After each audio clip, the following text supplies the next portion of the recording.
¿Quién escogería un gigante que no dobla la mirada, que ha aprendido a odiar la mano humana? En el aire frío de la subasta, se mezclaban el olor del heno viejo y el metal caliente de las jaulas. Un silencio denso se pegaba a los muros como polvo. Allí, en el centro, estaba Elan más alto que los demás. Costillas marcadas, crines como oleaje oscuro, y una cicatriz larga que cruzaba su costado como una sentencia. Nadie lo quería. Los comerciantes murmuraban cifras y luego apartaban la vista. Las esposas de los que habían venido a especular se reían bajo el aliento. Los jóvenes cuchicheaban sobre lo invendible. Un par de hombres con botas limpias tocaron sus sombreros y se fueron. El animal respiraba con la calma de quien ha dejado de esperar algo bueno de la gente. Las fosas nasales temblaban, las orejas se movían hacia atrás a cada voz, y sus ojos, negros y grandes, parecían contener un río de memorias que nadie había pedido descifrar. Martín lo vio desde la última fila, con las manos hundidas en los bolsillos y la chaqueta oliendo a jabón y leña. Tenía la edad suficiente para saber que las cosas no se arreglan con impulsos. Tenía la edad suficiente para sostener el peso de un silencio propio, pesado, como una puerta cerrada. Y, sin saber por qué, o quizá, sabiendo más de lo que quería admitir, sintió un tirón en la costilla. Ese tirón no era para el negocio, era para algo que dolía desde dentro, una culpa polvorienta que él llevaba cosida a la rutina. ¿Qué hizo entonces? Miró la etiqueta del número y oyó en su cabeza una canción que nadie había cantado en su casa desde hacía años. Cuando los martillos cesaron y los murmullos volvieron a su ritmo, Martín levantó la mano y dijo una cifra. No la ems baja. Una cifra que cerró la puerta y abrió otra. Quedó la pregunta en el aire, como un lastre ligero que podría sacar de un caballo que nadie quería comprar. Martín vivía a orillas de un valle que parecía una fotografía antigua, colinas dobladas, una hilera de álamos que susurraban noticias con el viento, y la casa de madera donde cada objeto guardaba la memoria de alguien. Tenía manos hechas para reparar, para ochirac y alambriz, para coser herraduras, para sostener la lluvia en los dedos sin quejarse. Desde que su esposa se fue, la casa había aprendido a guardar el eco de su risa, como se guarda una pieza de fruta, en almíbar con cuidado, en silencio. Él hablaba poco, prefería que el tiempo hablara por él, que las mañanas contaran lo que quedaba de fuerza, y que las noches se llevaran el resto como quien recoge herramientas. A la granja no era grande, era la medida justa de sus decisiones y sus olvidos. Le quedaban 3 hectáreas de pasto, una pequeña cuadra, y una parcela de manzanos que no daban más que la alegría de octubre. La gente del pueblo lo conocía por su puntualidad con la leche de la cooperativa, y por la manera en que saludaba a Ann con un gesto que parecía pedir permiso. Como quien teme interrumpir un hilo fino, tenía cicatrices, de juventud, de torpeza, de noches con lluvia menos, y una cicatriz en el centro del pecho que nadie nombraba, porque solo él la veía, era la ausencia de su hijo, Manuel, que se fue una noche de verano hace 10 años, y nunca regresó. A veces, Martín recordaba la última vez que Manuel montó un potro en el patio. El niño rió y dijo que sería un jinete grande. Ese recuerdo estaba escondido detrás de la rutina, pero la tía, tenue, como un farol a lo lejos, esa mañana de la subasta, Martín no iba a comprar por emoción, iba por la necesidad de cambiar un poco el rumbo. La vieja segadora pedía repuestos, y la deuda con el herrero se parecía cada vez más a una herencia. Sin embargo, cuando vio al caballo, algo se removió que no correspondía a la razón. Tal vez fue la manera en que la luz golpeó la cicatriz del animal. Tal vez fue el eco de aquel último verano con Manuel, o la canción que su esposa tarareaba mientras cosía. Martín recordaba pequeñas cosas con una precisión que dolía, un látigo colgado, un juguete de madera con pintura descascarillada, una llave de hierro que nunca encontró su cajón. Plantó en su mente una idea. Quizá, si cuidaba de aquello que nadie quería, tendría un modo de cuidar algo que aún podía responderle al volver a la granja con el nuevo inquilino. La gente del pueblo puso caras que mezclaban lástima y entretenimiento. ¿Qué harás con ese monstruo, Martín?, preguntaron algunos. Te va a costar más que comprarlo, dijo otro, sonriendo con la violencia de quien encuentra diversión en el fracaso ajeno. Martín prefirió callar y dejar que la casa dijera lo que tenía que decir. La cuadra fue preparada con su meticulosidad habitual, paja limpia, agua en un balde pesado, una puerta que crujía un hombre viejo. Por las paredes de la casa, las fotografías miraban con ojos imperturbables. Un retrato de su esposa, en un vestido de domingo. Una foto de Manuel con una sonrisa que se atascaba guay en el centro, sobre la repisa, una pequeña escultura de madera de un caballo, regalo de alguien que ya no venía. Todo eso era un telón de fondo para una cosa que aún no entendía, Esa noche, con la lluvia golpeando el techo como si quisiera tomar la casa por asalto, Martín se sentó frente al corral y observó. El caballo no comía. Se mantenía en una distancia que parecía medir hasta donde la gente podía entrar, sin exigir perdón. Sus orejas eran objetos inteligentes, giraban, captaban sonidos, leían los vientos. Sus pezuñas arañaban la tierra con una paciencia que era más bien cálculo. A veces, entre el resoplido, un soplo de polvo caía como si el mundo quisiera recordar que estaba vivo. Martín encendió una lámpara de aceite. La luz dibujó sombras como pliegues de una memoria, y por primera vez desde hacía años, dejó que su voz hiciera algo que no fuera ordenar tareas. Él le habló al caballo. No con órdenes, tampoco con promesas. Le habló con la voz que se usa para nombrar a alguien que uno espera que vuelvan suave. Sin exigir, punteada de una espera antigua, el caballo escuchó. Pero no se alejó. En el primer intento de acercamiento, fue una serie de pequeñas traiciones. Al Martín ofreció manzana. El caballo la rechazó. Se acercó con un paño húmedo para limpiar la sangre seca en la cicatriz, y el animal retrocedió. Tensó el cuello como una cuerda. Martín extendió la mano, y fue recibido por un bufido que olía a advertencia. En la soledad de la cuadra, el hombre anotó cada retroceso, como si coleccionara trozos de una lección. No era cobardía, era la memoria del daño. Había algo que aún le ardía al caballo cuando se hablaba de la mano humana. A los días que siguieron, fueron de pequeños avances y grandes reveses. A la mañana, Martín abría la puerta y el caballo lo miraba con una invulnerabilidad que hacía eco en la piel del granjero. A mediodía, la tormenta vino con fuerza. Un relámpago partió una rama, y el caballo se encabritó con la furia de quien recuerda un trueno igual al de una explosión. Martín estuvo a punto de perder el equilibrio. Quedó con el pecho latiendo como un tambor, y con la certeza de que aquello no era un animal cualquiera. Era un corazón que había conocido la llamada del peligro, y no quería volver a confiar. Hubo vecinos que ofrecieron ayuda, y otros que ofrecieron juicio. Un hombre con camioneta, Emilio, representante de una cuadrilla, que compraba animales para ranchos lejanos, se rió la primera vez que vio al caballo. «Ante vas a gastar más en veterinario que en pintura. En el establo», dijo. Emilio propuso comprarlo para enviarlo a un matadero o a un lote de reproductores. Martín negó con la cabeza cada vez. No era solo orgullo, era algo más sordo, en la sensación de que se le presentaba una oportunidad de corregir una fisura que la vida le había dejado abierta. Si cuidaba al animal que nadie quería, quizá podría cuidar lo que le quedaba por reparar en sí mismo. El caballo también tenía su carácter. Mostraba los dientes cuando sentía miedo. De día su mirada se llenaba de insectos y de tiempo. De noche, bajaba la cabeza con la gravedad de quien calcula la distancia que lo separa de la traición. Había momentos, breves, casi secretos, en que se dejaba acariciar la frente. Eran segundos destellantes, el pelo cálido, el pulso como una campana, la respiración sincronizada. Martín los guardaba como quien guarda monedas de oro encontradas en un cajón viejo. Cada roz era un pago por la paciencia. Y sin embargo, cada avance traía consigo una nueva prueba en una cerca rota. Una pata que cojeó, una enfermedad que amenazó con abrir de nuevo, una herida que parecía cerrada.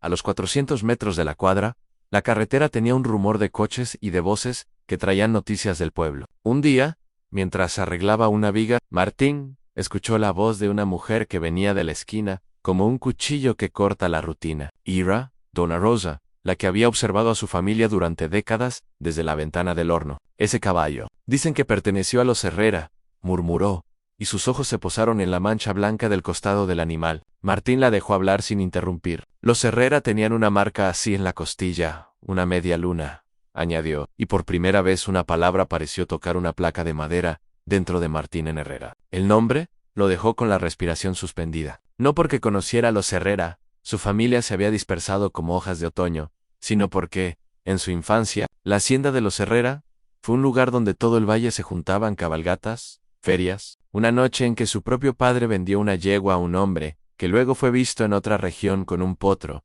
atado a la cintura. Era un eco que Martín no esperaba escuchar en aquella noche. El caballo pateó la puerta del pesebre, y su reacción fue brutal en ladridos, gritos, el ruido seco de una cuerda que se tensa, y el caballo que huye con la fuerza de la desesperación. Martín corrió tras él con la linterna en la mano. La lluvia partía el aire en pliegues. Lo encontró en el borde del arroyo, con las patas hundidas en barro, y los ojos como lámparas que miran algo que no pertenece al presente. Se acercó, a paso lento, extendió la mano. El animal se tensó, luego bajó la cabeza. En el brillo del agua, Martín vio algo que le heló la sangre, una marca, antigua, medio borrada por el tiempo y la mugre, pero con la forma inconfundible de una media luna y dos líneas cruzadas. Su propia lengua se endureció. No era posible. Y sin embargo, allí estaban en ese mismo instante. Un estruendo distante se acercó en una camioneta con placas del pueblo, se detuvo en la entrada del camino, y dos hombres bajaron con rostros que olían a papeles y reclamos. ¿Ese es el caballo de la subasta?, preguntó uno, con voz de funcionario que teme la complicación. Hemos recibido un aviso, ¿podría tratarse de un animal robado? O cadío el otro. Y en sus ojos se dibujó la posibilidad de una cadena de papeles que ofrecería al animal un destino más infame que el de la subasta. Martín sintió como el terreno bajo sus pies dejó de ser suyo. La marca en el costado del caballo, ahora visible bajo la lluvia, le hablaba de nombres que se habían cerrado como puertas a Herrera. Y las dos voces del camino traían la formalidad de quien puede convertir la piedad en problema legal. El hombre se quedó quieto, con la mano aún tendida. El caballo, mojado y tembloroso, olfateó la palma de Martín, inclinó la cabeza como quien reconoce una promesa antigua. Martín reconoció también esa inclinación. En la postura había algo ajeno al presente, como si el gesto llevara consigo música de otros tiempos. Fue suficiente para borrar el miedo con un solo trazo. Sin embargo, el silencio se rompió con una voz firme. Señor, vamos a tener que hacer algunas preguntas. Y en la garganta de Martín, una palabra vieja se atascó en Herrera. ¿Qué vínculo tenía ese nombre con su propia historia? ¿Y qué costaba más, la verdad o la esperanza? Cuando la luz de la linterna trazó de nuevo la media luna en el costado del caballo, Martín sintió, por primera vez en años, que algo en su pasado empujaba con fuerza hacia el presente. Y en la carretera, el motor de la camioneta rugió como un juez que anuncia una audiencia. ¿Quién reclamaría al animal? ¿De qué lado estaría la memoria? La camioneta se quedó en el camino, con las luces encendidas, como dos ojos que juzgan. Los hombres bajaron con papeles en mano, y la lluvia, que había empezado en susurros, se volvió un látigo fino que obligó a todos a inclinar la cabeza. Martín sostuvo la linterna con una mano y, con la otra, rozó la crin del animal en seca, áspera, con el olor profundo del campo y de la suciedad que guarda memoria. Tenemos orden de incautación, dijo el hombre del pueblo con voz sin vértigo, como un oficio que ha aprendido a recitar. Hay un reclamo por sustracción y por marca registrada. Detrás de él, Emilio sonrió de una manera que olía a negocio cerrado y a desprecio. Las palabras se clavaron en la garganta del granjero, con el aguijón de quienes vienen a quitar lo que no entienden. Martín podía afirmar, podía dejar que la ley cumpliera su papel y que el animal desapareciera otra vez. Hacia un destino que resonaba con la palabra lote o fábrica de carne, podía pagar calladamente una cantidad que no tenía y mirar para otro lado. Nadie lo obligaba a permanecer. Nadie, excepto algo más antiguo que las cuentas y las facturas, la idea de que ciertas cosas merecían resistencia. Levantó la barbilla. No habló de inmediato. Hizo lo que siempre hizo, cuando todo le pesaba demasiado. Dejó que el silencio hablara por él. Y en ese silencio la lluvia parecía marcar el compás de una decisión. Lo siento, dijo por fin. Y la palabra no era cortés. Era una promesa. No voy a entregarlo. Few simple. No hubo gritos ni exaltaciones. La frase cayó en el barro y en las miradas. Y la camioneta pareció, por un instante, una bestia confundida. Uno de los hombres sacó un teléfono. Otro empezó a recitar artículos. Entretanto, la sombra se movió en la cuadra. Un relámpago cercenó una rama del viejo manzano, y, de inmediato, el viejo heno que había quedado bajo un cobertizo, comenzó a chisporrotear con un rumor brusco. Al principio, fue un suspiro. Luego un alarido de fuego que olía a paja y a madera vieja. Nadie lo vio llegar. El incendio no preguntó por papeles ni por marcas. Siguió la ley más primitiva al alimentar de lo que encuentra.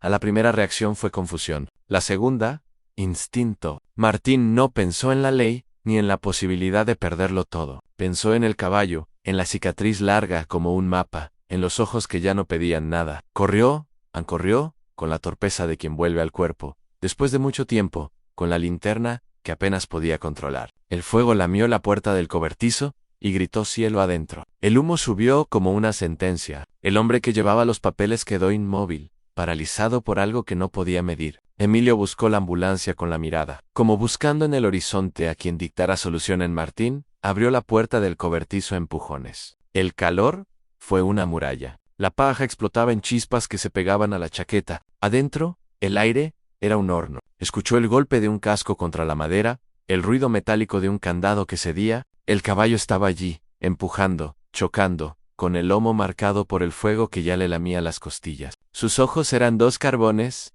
que buscaban un rostro conocido. Martín avanzó, sin pensar. No calculó riesgos. Pisó tablas calientes, sintió quemarse la suela, percibió el ardor en la cara como una pequeña verdad. Llegó hasta el animal, que se retorcía con esa mezcla de fuerza y desesperación propia de quien ha aprendido a moverse con violencia cuando la vida la exige. No ocurrió un milagro. Ocurrió algo más íntimo, una elección hecha en carne y hueso. Martín se apoyó en el costado del caballo y le habló en la voz que había usado la primera noche en Baja, sin órdenes, con un hilo de canción antigua que era más recuerdo que música. El caballo se volvió, golpeó con el flanco, intentó retroceder, y luego, en un gesto tan improbable como verdadero, inclinó la cabeza contra la mano de Martín. Fue una rendición que no pedía nada. Solo Martín, con las manos llenas de carbón y humo, soltó el pesebre que aún sujetaba y agarró la soga de la brida. No subió, no quiso montar. Lo que quiso fue salvar aquello que había aprendido a confiar.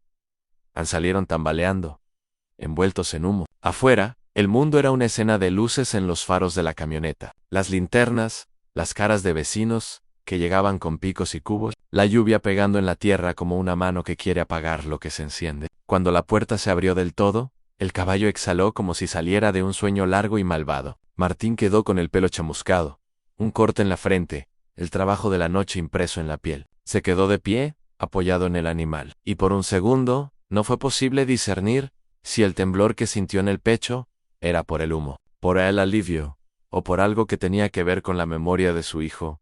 A la gente miraba. Algunos aplaudieron como se aplaude cuando se ve algo que toca el corazón de la comunidad. Otros, más prácticos, empezaron a correr hacia el agua y hacia las mangueras. Emilio no sonreía. El hombre de los papeles dejó el teléfono caer en su bolsillo con una expresión de derrota que no necesitó palabras. En el lío, encontró a doña Rosa, que había venido arrastrando su voz y el delantal como un trofeo de la constancia. Se acercó a Martín, puso una mano temblorosa en su hombro y dijo una palabra que, en otros tiempos, hubiera parecido trivial a valiente. Martín no respondió. Miró al caballo, vio a la media luna, todavía visible como huella del pasado. En el barro, bajo una tabla rota, apareció algo que llamó su atención, como si la vida misma hubiera querido dejar una pista, una cajita de madera, medio chamuscada, con una figura tallada, un pequeño caballo, que hizo que su corazón diera un vuelco.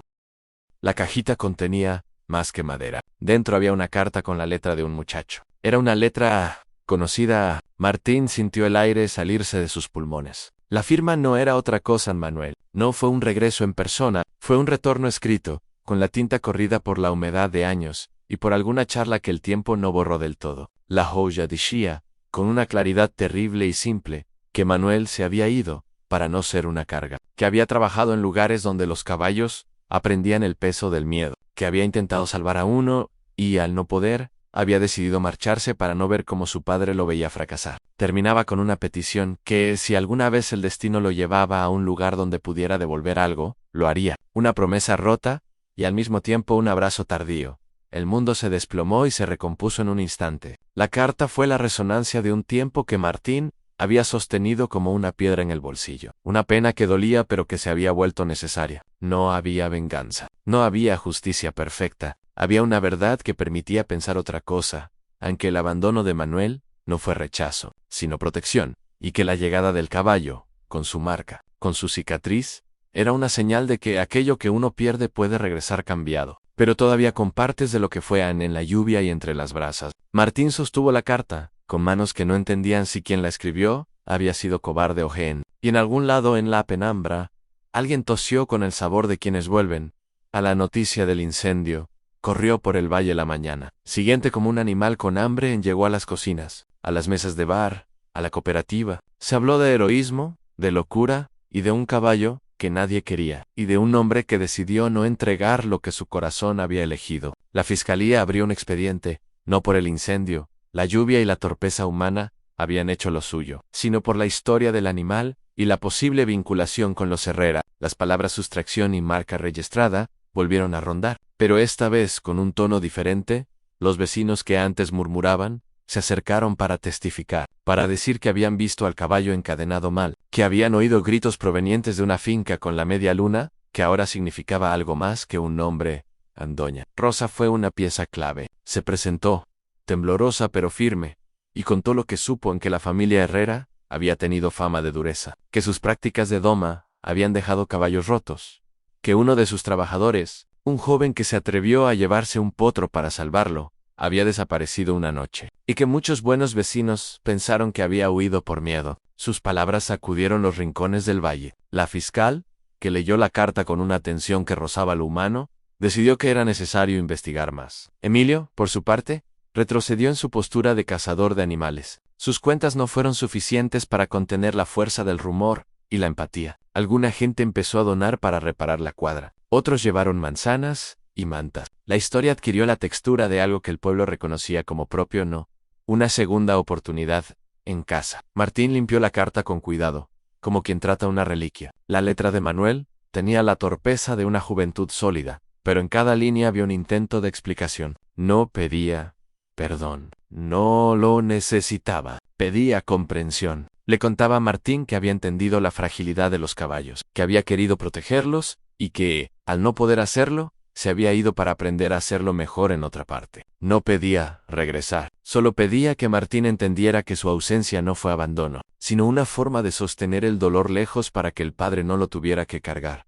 A Martín leyó las líneas una y otra vez hasta que las palabras dejaron de ser tinta y se volvieron textura. No se sintió traicionado, se sintió aliviado. Una parte de su corazón, esa que había vivido esperando una llamada que nunca llegó, se desanudó. Por primera vez en años, la culpa se deshizo en algo más tolerable, la acceptation. No hubo reconciliación grandiosa. No hizo. La carta no cerró el círculo con fanfarrias, pero sí abrió una puerta en la posibilidad de perdonar. Para vivir en el caballo, por su parte, fue mejorando. Las quemaduras en el costado sanaron con el tiempo y la curación. Los veterinarios del pueblo, que vinieron en algún momento con las manos arrugadas por la costumbre de los animales, dijeron que tenía probabilidades. Martín aprendió a leer sus orejas aun cuando apuntaban hacia adelante, estaba tranquilo. Cuando se pegaban hacia atrás, atisbaba una advertencia. Cuando su nariz se humedecía extrañamente, olía una presencia que le hablaba de pasado. Con paciencia, con manzanas y con la música vieja que Martín tarareaba en las tardes,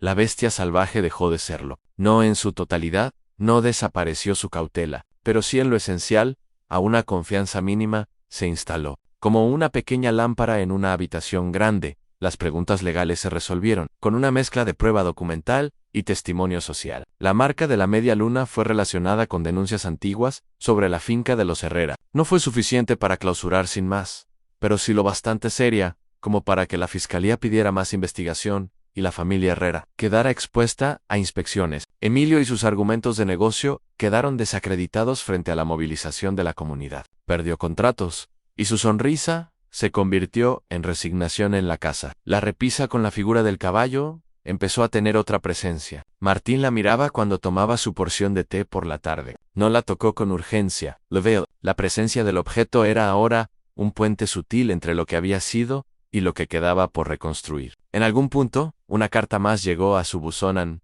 una postal, con una vista de un puerto y una letra breve. Manuel dijo que, por ahora, no regresaría.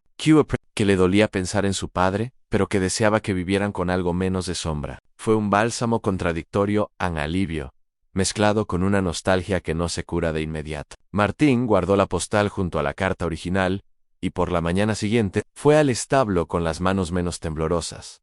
La rutina cambió lentamente. El animal que nadie quiso pronto, se convirtió en una presencia que dibujaba los contornos de la vida otra vez. Martín ajustó la poda de una rama que interfería con la cuadra, reparó una viga con una pulcritud que olía a propósito, cantó canciones con la voz que ya no temía sonar en una casa que aprendía la paciencia. Los vecinos pasaron. Algunos trajeron herramientas, otros historias. Cada visita fue un puntal para sostener la idea de que las segundas oportunidades no son místicas, son trabajo, constancia y una cierta disposición a no olvidar el pasado, en el tiempo, que nunca ofrece respuestas de golpe, se encargó de pulir el resto. Las heridas cerraron, y las estaciones siguieron su curso. La primavera trajo brotes en los manzanos. El verano, días largos en los que Martín y el caballo compartían la sombra. El otoño, manzanas que se recogían con manos menos temblorosas. En una mañana fría, Martín salió al patio con una taza de café caliente y miró al animal que pastaba, la crin moviéndose al viento con la precisión de alguien que sabe dónde está su cuerpo. Por un instante, se permitió mirar atrás y reconocer que no todo se había solucionado con una carta ni con un incendio. Quedaban preguntas sin resolver, facetas de la ausencia que no volverían, pero también quedaba algo más sustancial, en la certeza de que había tejido, con hilos mínimos y tenaces, una compañía que no pretendía sustituir a lo perdido, sino hacerle espacio. Una tarde, después de algunas reparaciones en la viga del cobertizo, Martín colocó la pequeña figura de madera del caballo en el cepillo de la puerta. La pieza había sido la que encontró en la caja chamuscada. La limpió con un paño, la miró y la dejó allí, como quien pone una ofrenda. No era un trofeo, era una prueba simple y honesta de que algo había cambiado. El animal vino, y con esa delicadeza que tienen los seres que confían, bajó el cuello y descansó la cabeza cerca del borde del porche, como si quisiera entender aquella miniatura que hablaba del pasado. Martín le acarició el pescuezo. No deo nada, no hacía falta. El pueblo dejó de preguntarse por la decisión de un hombre. La historia quedó en las mesas de los cafés durante un tiempo, y luego se volvió relato de fin de semana. ¿Recuerdas aquel caballo? En los ojos de la gente había una mezcla de ternura y reconocimiento. Habían visto el milagro cotidiano de alguien que eligió mantenerse, y esa elección, repetida una y otra vez, fue lo que curó más que cualquier otra cosa. A la idea de que la lealtad existe cuando se ejerce sin testigos. San Martín siguió recibiendo cartas de Manuel. Algunas eran breves, otras largas. En todas había cuidado y distancia. El hijo nunca prometió volver, nunca cerró la puerta, pero en una de ellas, dirigida con letra temblorosa, Manuel contaba un detalle que cerró algo esencial. Había aprendido a errar correctamente. Había trabajado con caballos rotos y los había rehabilitado. Había pensado en su padre cada vez que curaba una lesión. No te pedí nada porque no quería que pensaras en mí con pena, escribió. Pero quiero que sepas que el caballo que encontraste era mi manera de decirte que no todo lo que arde tiene que destruirse. Martín leyó la frase y, en el silencio siguiente, tuvo la sensación de que ciertos nudos se habían deshecho. La vida no se transformó en un paisaje de júbilos. Hubo días de cansancio y de pequeñas derrotas, pero hubo también mañanas con luz que dejaba ver el polvo levantado y el movimiento rítmico de las praderas. En uno de esos amaneceres, Martín se sentó en la repisa de la cocina con una taza y miró al caballo cruzar el patio hacia el manzano. El animal se detuvo frente al árbol, se frotó el lomo contra la corteza y, como si supiera que ciertos actos sirven de cierre, dejó caer las hojas de su respiración en la luz. Martin sonrió. No era una sonrisa de alivio total, era una sonrisa de reconocimiento. Entendió que había hecho lo único que debían responder a una necesidad de confianza con la propia presencia. La escena quedó grabada en su memoria como una frase breve y certera. Sabía que tendría tardes en las que la ausencia volvería a aparecer, que la carta no reemplazaba la voz. Pero también sabía que algo había cambiado en su modo de habitar el mundo. Había aprendido a sostener otra vida sin pretender que con eso se curaran todas las suyas. El caballo, que al principio nadie quiso, se convirtió en un puente entre lo que se fue y lo que aún era posible. Y en esa aceptación se encontraba la forma más honesta de la paz. En una noche, cuando la luz de la lámpara dibujó sombras largas en la pared, Martín colocó la carta y la postal juntas en la repisa. Miró la figura de madera del caballo. Sus dedos repasaron las vetas. No dijo una palabra. Se quedó un rato en silencio, y luego, con la calma que da una cosecha pequeña pero segura, fue a cerrar la puerta del establo. El animal levantó la cabeza, miró hacia él y resopló con la tranquilidad de quien sabe que, al otro lado, hay alguien que vuelve siempre. En el caballo apoyó la frente contra su mano, como si quisiese devolverle la fe en las promesas pequeñas. Y Martín, con la costumbre enseñada por el dolor y la paciencia, sintió que por primera vez la casa no estaba vacía de sentido. Ansí esta historia tocó tu corazón. Suscríbete, comenta y activa la campana. Comparte este video con alguien que aprecie las segundas oportunidades y las historias que recuerdan que, a veces, lo que nadie quiere puede enseñarnos a no renunciar.